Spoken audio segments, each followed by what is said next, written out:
guys, I'm Andrea. Welcome to my book channel. Today I'm going to do my Latinx-a-thon wrap up, but before I do that, there's an airplane.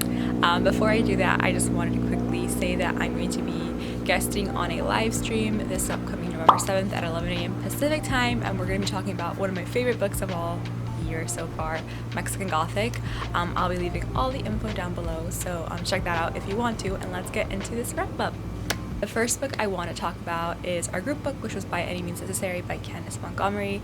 I adored this book. It was exactly what I needed to break up my nonfiction heavy TBR that I had planned. I got through most of them with the exception of one, which I'll be talking at the end. But this book just had such a distinctive, strong voice, which I really appreciated. Main character Tori is definitely somebody who is impulsive, and we see that in the way he talks throughout the text and the writing. He's somebody that will say the first thing on his mind, and as a reader we get to read that, and it's so satisfying. Sorry, there's like bugs flying and I'm staring at them. It's so satisfying to read. This book is just so lovely. He has a very sarcastic voice, but I just want to say that because his voice is so distinctive and so clear, that might not be something that everybody likes. Some people don't like to see that as much in books, and if you're a mood reader, I can definitely see this type of writing putting you off. But for me, I really enjoyed it. I thought it was a lot of fun. This is a story that deals with gentrification, about coming of age in college, reuniting with lost crushes and lost loves, and it really focuses very strongly on found family and the bonds between extended family and yourself, which was very nice to read in the book. We did a Q&A with Candace over on Latinx-a-thon Twitter if you want to see her go more into detail about certain aspects of the book. But yeah, I really liked it. Plus, it was California based, which was everything to me because I'm from California too, so a little biased there. The next book I want to talk about is Tender is the Flesh, and this book is by an Argentinian writer. It's translated into English. It is a dystopian horror book, and it definitely is dystopian horror. It's not for the faint of heart, I think, and if you see any content or trigger warnings attached to this book online, definitely heed notice. They are real, and they are very much there. So in the very first pages of reading this book, I was disgusted already by the type of things that were happening within the plot, which I guess is a testament to the writer because she was able to envelop you into that world so immediately and so viscerally. And if you guys don't know, this book takes place in a world, sorry about the dog, this book takes place in a world where there's this virus that goes around, and it makes everybody in the world allergic to allergic to animal meat, so nobody can eat their burgers, their ribs. And so naturally, the next progression, the thing that makes most sense to the world, is cannibalism. So eating human meat is now legal, and there's an entire system to kind of dehumanize the actual person that's kind of born, bred, and dies in a slaughterhouse. And it follows this one worker who works at a meatpacking plant who is gifted a person to be his pet.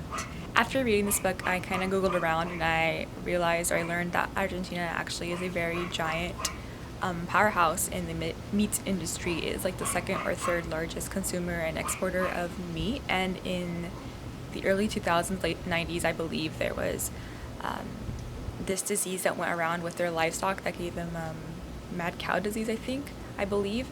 And so they had to do this entire marketing campaign to get people to buy their meat again because nobody wanted their meat. So it was really interesting to kind of compare that to the book because you could definitely see the cross sections there. The next book I read was Children of the Land, which was a nonfiction. It's a memoir, and it is by Marcelo Hernandez Castillo, who is this man who was born in Tepechitlan, Zacatecas, Mexico, but he grew up in Central and Northern California, I believe, and it's kind of about his complicated familial relationships, especially with his father, and kind of growing alongside his father and learning about him as he ages, and kind of loving and hating and pitying the man that makes so much of him.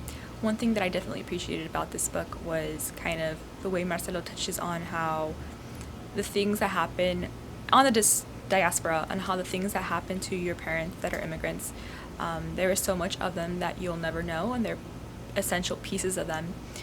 But as their child or as their children, you'll just never be privy to that, and how even though you don't know that, those things that happen still happen, and you will still feel the effects of those things, if that makes sense. But yeah, it deals with like DACA and deportations, and there's a lot of scenes that take place in the border cities. So that was very, I guess, vivid for me, especially because my mom's side of the family is from a border city, so it was very vivid in my mind. And Tepechitlan is an hour away from my dad's hometown in Zacatecas, and apparently I've been there, so it was very easy to imagine those mountains and that greenery and all that kind of stuff. I really love this book. The next book I read was Ordinary Girls, which again is another memoir by Shakira Diaz. She is a Puerto Rican writer, and her life has been very different to my own. And she kind of talks about what it's like, you know, growing up in Miami, growing up in a kind of fractured family with a mother who experiences mental illness, who has a history of kind of like letting her down and kind of learning how to navigate that world and come out of it a better person, a bigger person, and kind of catching her own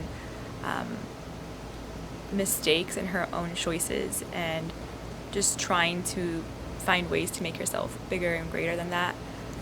And I really enjoyed seeing how she kind of grew as a person throughout the book. We start with her at a very like young age, and we kind of grow up with her, so it was really nice to see that journey. Shakira is an amazing writer. Her prose is beautiful, by the way, and heartbreaking, and I definitely recommend this book as well. The next book I read was The Undocumented Americans, which again is another nonfiction by Carla Cornejo Villavicencio. This is not a journalistic piece, and she's very clear to state that within the text, which I very much appreciated actually, because oftentimes I feel when you get these kind of vignette type stories where the writer is following these families, they kind of hide behind the gaze of journalism, and that's how they explain the ways they do not like kind of interfere or directly interact with these people. And I think Carla, she followed the stories of so many other people that were undocumented in the United States, which she is or was as well. And I think she really wanted to show them that she did not want to exploit their stories. She wanted to help them get a bigger kind of scope, bigger grasp. And I think that by interviewing these people, she also learned to heal herself a little bit as well. The next book I read was Sanasana by Ariana Brown, and she is a Black, queer, Mexican-American poet from San Antonio, Texas. She is an amazing writer. She's one of my very favorite poets, and I really wanted to check out this collection of poetry she had. I'm going to be linking to a few of her slam poetries on YouTube that I keep watching and rewatching over the years. She has a very beautiful way with her words, and this collection was no exception. This poetry collection was centered, anchored, and for Black people, and I think that was very important to kind of talk about and notice. I know it's great to celebrate, you know, Latinidad and unity, but there are a lot of identities that fall within that unfortunately get pushed aside and marginalized within the group, and anti-Blackness is so rampant in the Latinx community and the Latinx kind of identity. So I think that Ariana's work is very important to read and support. The last thing I read was Mundo Diablo, which is a tiny little comic book based on the Diablero series, which is one of my very favorite TV shows on Netflix. They're like monster hunters. If you like Supernatural or any kind of Monster Hunter of the Week show, you'll definitely enjoy this one. And so Mundo Diablo kind of just takes the main character, his name is Elvis, and it is a series of kind of vignettes by different artists, and it's kind of him going on different like little monster hunts, and it all connects at the very end. It's super short, but it's a really nice thing to read when you're missing that show like I am. So yeah, But yeah, those are all the books that I read for Latinx-a-thon. What did you read? Did you have any favorites? Let me know. Did we read in the same books? I'd love to find out, and I hope y'all enjoyed this video. Bye. Hi, this is editing me. I realized that I forgot to talk about the last book on my list, which is My Life as an Ice Cream Sandwich by Evie Savoy. This is the only book that I did not get to finish during Latinx-a-thon or during Latinx Heritage Month. I'm currently reading it. I'm about 10% in, and it is a really cute book so far. Like By Any Means Necessary, there is a really clear and distinct and sharp voice and sharp narrator in this book. So again, if you're somebody that's a mood reader or somebody that doesn't really like that in a book, this might throw you off.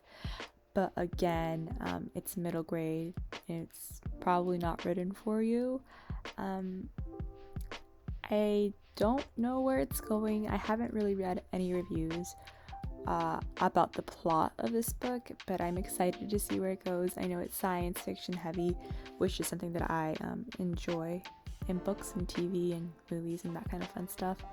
But I'm excited to see what I think of it because I know it does have a lot of mixed reviews. I'm going to try to get this in this month and hopefully get that checked off my list as well.